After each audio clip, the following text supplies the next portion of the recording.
आदरणीय मुख्यमंत्री जी के नेतृत्व में सुशासन की सरकार है। सुशासन के माध्यम से पूरे प्रदेश की अर्थव्यवस्था, राजनीतिक व्यवस्था, प्रशासनिक व्यवस्था को संचालित करने का प्रयास किया गया और उसी का परिणाम है कि आर्थिक विकास में भी एक ग्रोथ दिखाई दे रहा है।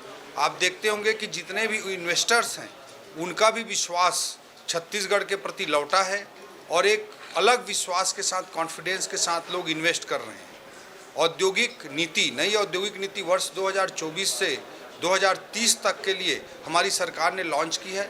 यह औद्योगिक नीति भी देश के किसी भी प्रदेश की तुलना में ज़्यादा कॉम्पिटिटिव और ज़्यादा अच्छे तरीके से सामने आई है। इस उद्योग नीति में विशेष बात यह है कि पहले उद्योगों के जो छूट होते थे वो इन्वेस्टमेंट के अमाउंट के आधार पर होते थे, कितना बड़ा निवेश होता था उस आधार पर बड़े छूट प्रदान किए जाते थे।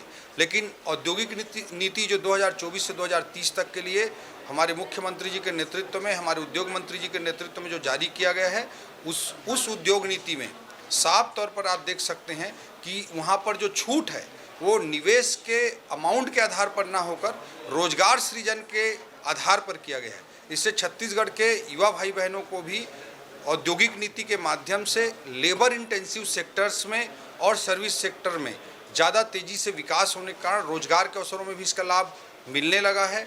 और ये सुशासन के कारण और ईमानदारी के साथ जो सरकार ने काम किया है और सभी लोगों में एक जो विश्वास लौटा है, उसके कारण ये तीव्र विकास दर हमारे छत्तीसगढ़ ने प्राप्त किया है।